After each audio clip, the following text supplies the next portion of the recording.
Breaking news. Zelenskyy denounces war crimes as diplomats discuss a possible settlement. Greetings. For this week's playbook, I'm Nick Vinegar, reporting from a rainy central Italy. Thanks for the jokes. I know I brought the bad weather from Belgium.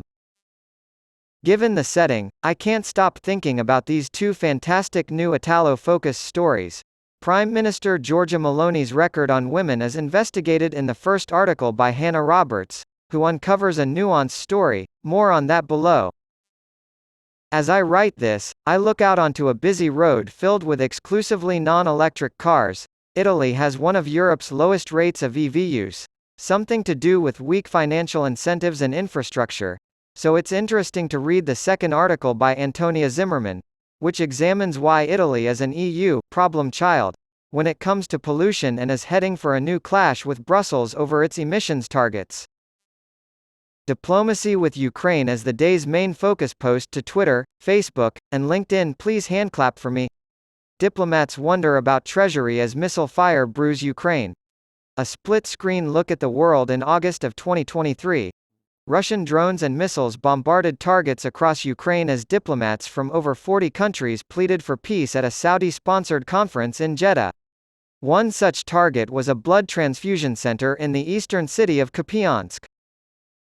Ukrainian President Volodymyr Zelenskyy condemned the attack as a war crime, in a statement released early on Sunday, saying that the fact that a hospital was the target says everything about Russian aggression. According to my colleague Veronika Melkozirova, throughout the night and into the early hours of Sunday, there were dozens of other attempted strikes. The Ukrainian air defense managed to shoot down most of them, but not all. Diplomats from 42 countries, minus Russia, spent the weekend in Jeddah, Saudi Arabia, trying to come up with a mutually acceptable statement on the war. Right screen.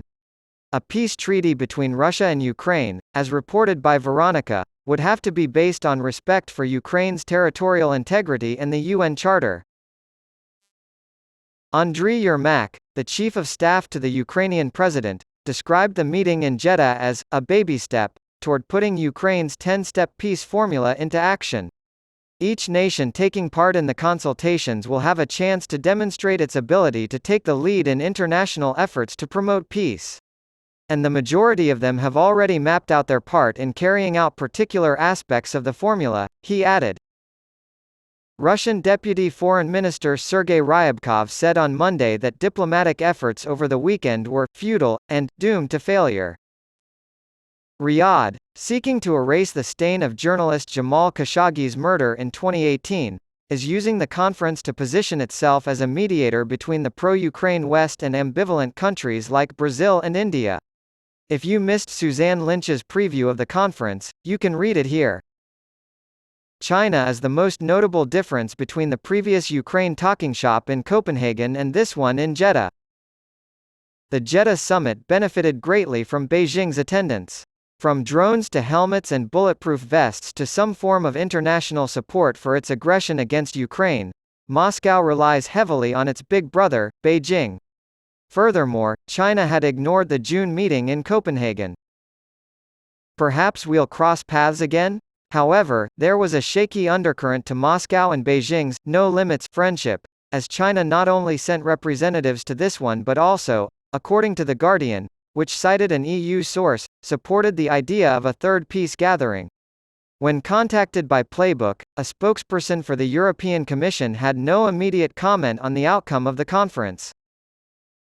Keeping score, Igor Zavkwa, the deputy head of the Ukrainian president's office, told my colleague Veronika, China did not object, as it has never objected that Ukraine's territorial integrity should be respected.